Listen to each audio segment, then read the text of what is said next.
First of all, I'm gonna mention a couple obvious things here. The whole world has changed over the last 2 years. We probably saw the tubing market starting to tighten up maybe in November of 2020.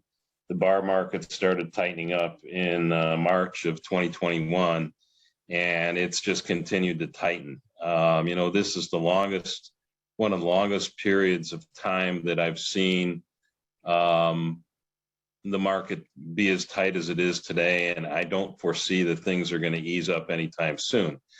And when we talk about people shortage and labor shortage, that's a big problem. Every mill I talk to, are you operating at capacity? Well, the answer I get is we're operating at capacity with the amount of people we have.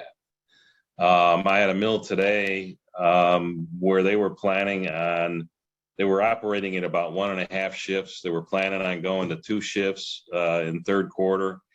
And now are they not only going to 2 shifts, they're only going to 1 shift because they don't have enough people. And they've booked orders at a 2-shift pace. So that's going to create some problems out there. So this people problem with all companies is real. And I don't see that easing up anytime soon. One of the things, just so you kind of get a flavor about where the majority of my background is, central steel and wire strengths when we're talking about bar is really in your cold finish carbon and alloy bar, your hot roll SBQ market, and your hot roll merchant bar market. So that's where the majority of items I'm going to be talking about. In tubing, it's DOM, it's electric welded tubing, round squares and rects, and then structural tubing, round squares and rects. Those are our main strengths. Go to the next slide's fine. So this will give you a little bit of an idea of how the market's changed from a price point of view over the past 20 months. And again, I don't think I've ever seen a market, at least in recent years. I've been in the business going on 38 years, and I can't recall some products going up as quickly as they have, and for these prices to sustain as long as they have. And again, for the extended lead times to continue as long as they have. So in these figures I'm going to be giving you are kind of average figures from all the mills we buy from. There might be some mills where pricing is a little bit different, a little higher, or some a little bit lower, but I'm kind of talking about averages here. Structural tubing, we saw a total of 18 increases, totaling $82.50 a hundredweight.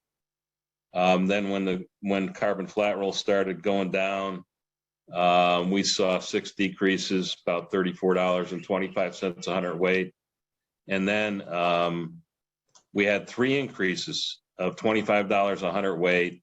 And again, I've never seen the market move like this. That was over 17 days. The market went up that much, and that's when things really took off again with carbon flat roll going through the roof. So the net up on structural tubing over that time frame is $73.25 a hundredweight. DOM, we've had 13 mill announced price increases totaling 89%, but these are incremental increases. So when I did the math on this, you're actually looking at an increase of 136% in DOM pricing from where we started. Cold finish bar, there were 7 base price increases totaling $21.25 a hundredweight. Except for thermally treated bar, there was an additional $7.50 a hundredweight increase in those products because of rising energy costs. So when you take the base price increases of 21.25, and then you also have to add on to that The scrap surcharge increases over that time frame, which were $26.08 per hundredweight. And that scrap surcharge increase is being driven by number one, busheling. You've actually, over that time frame, seen prices on the average cold finish bar item go up $47.33 per hundredweight. Pretty much the same on the hot roll SBQ side. A little less increase on the base side. Again, thermally treated went up. Again, more than regular as rolled product. But when you look at the base price increases and your surcharge increases again, you're up over $45 a hundredweight. And you're talking about some products that were probably in the 45, 50 cent range to begin with. So when, again, you're talking about virtually doubling your price on some of these products. Brent, one of the things, sorry, I apologize to interrupt. One of the things you said that I found pretty interesting was sort of this compounding effect of energy prices or of inflation generally, which was the price of long products maybe going up because of energy, but those same long products go into producing the energy that would actually bring prices down.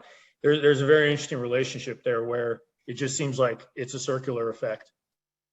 Yeah, and I'm waiting for that shoe to drop because energy in this market has been relatively soft during this time frame, and it's starting to pick up a little bit. And I mean, if energy starts getting real active again, we're gonna have some more pressure on hot roll SBQ bar, especially. So I don't want to jump the gun on future slides, but where do we get it? I mean, so if we have the administration saying we need more oil, we need more energy, and the energy companies are saying, well, we don't have enough people, we don't have enough long products, tubular goods. Is there an import source that we can get it from? How do we fix this situation? Well, the things that have driven prices up have been worldwide scrap shortage and worldwide steel supply shortages. So that's where the problem's coming from. Hot roll SBQ bar, normally there's quite a bit coming out of Europe, but because of the constraints that they have in Europe and the energy costs in Europe have gone up. I mean, we think we have problems here.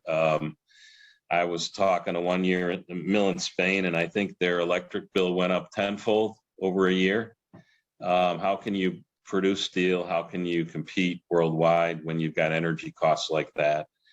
And then, all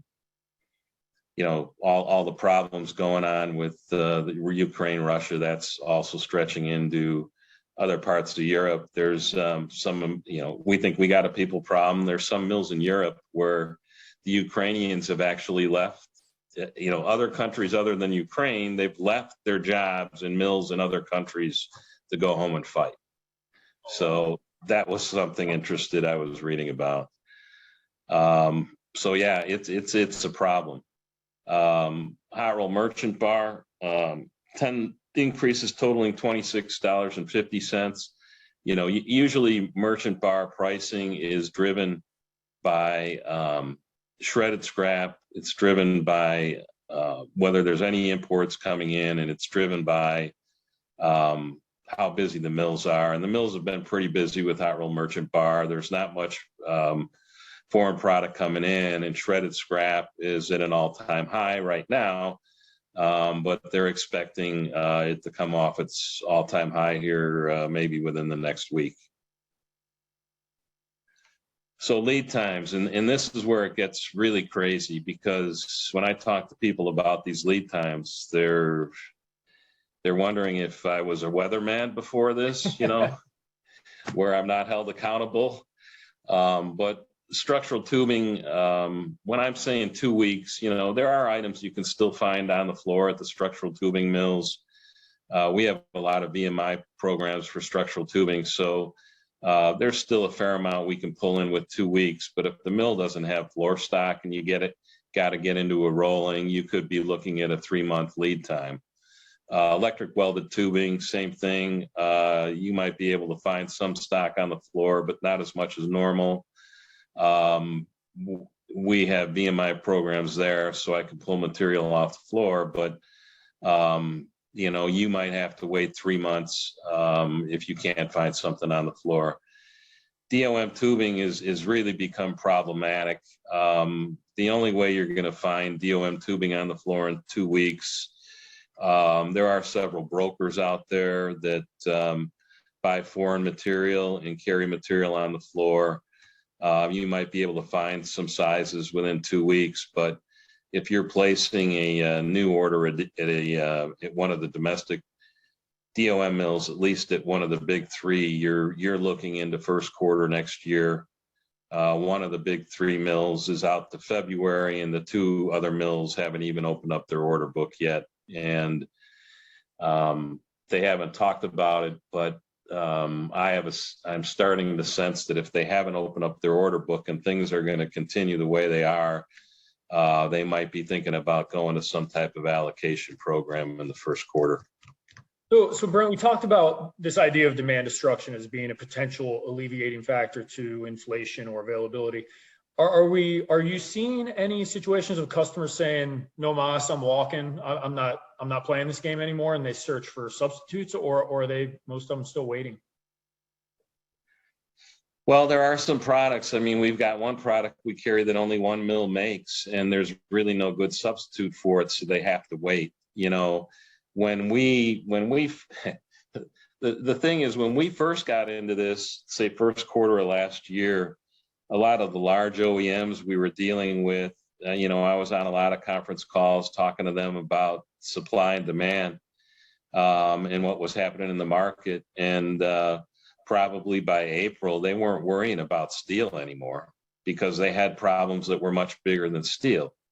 So, it's really the all-out issues that everyone was having with all their various supply chains. And again, it's not, for some of these products, it's not about price anymore. It's about, do you have it? When can you get it to me? And making sure you follow through on that promise. I'm working with one large OEM right now where their subcontractors are having difficulty getting a hold of material from their mill sources, and there's a little bit of panic going on. So it's an interesting market. Well, not to interject here, but it almost kind of speaks back to, Nick, your chart, Berkshire versus the ARC, right? Was it? Yeah. So if you're not getting the material to buy to build things, in some of these cases, you said till first quarter of next year, how does that production kind of ramp up? It's always a fascinating question. I talk to our product managers, like, if you're looking at, you can't purchase this stuff for 10 months, what's the best way to plan? And it's really a, well, no, that's the thing is, we're trying to get the best forecasts we can from our customers, and then we're also trying to base things on past history. But we all know, especially the way things have been the last couple of years, trying to predict the future from the past isn't a good is a recipe for disaster. But you got to do the best you can. If my lead time on something is February, I'm placing orders for February. I've got orders that might be coming in August, and some more coming in October, and some more coming in December. But trying to guess, what you're going to use over between now and then, and what you're going to need by then, for anybody, including the large OEMs we do business with, is extremely difficult. Yeah, I mean, Mike, it kind of echoes back to some of the conversations we had about some of the big automotive companies who, certain products or certain things, and specifically it was like valves and semiconductors. The automotive makers tried to work around that by doing a work in process, completing the things they could, and then installing whatever parts were lacking later on. So yeah, I mean, people are getting more and more creative for sure. And you mentioned it slows, obviously, because energy uses a lot of this. What are some of the other markets that are really, you're seeing a big impact right now, right, on this? Well, ag has been big, heavy equipment. Those two have driven like the DOM market out, hot roll SBQ market out. But even automotive uses a lot of small diameter bar. But it's a combination across the board. A lot of these manufacturing facilities had to play catch up after coming out of the pandemic. They had backlogs, and they're trying to increase their production at a time when it's very difficult for some of their supply chains to supply them with everything they need. And I have one big customer who was looking at increasing their manufacturing rate at 30%, giving us a 2 to 3 month notice when there was a 9-month lead time on the product. So those are interesting things to try to work through. I have a lot of those types of conversations as well. It's incredible. This may be along those lines too, but a question just came in for the audience. Are you finding that many suppliers that as affected this aren't quoting price at the moment?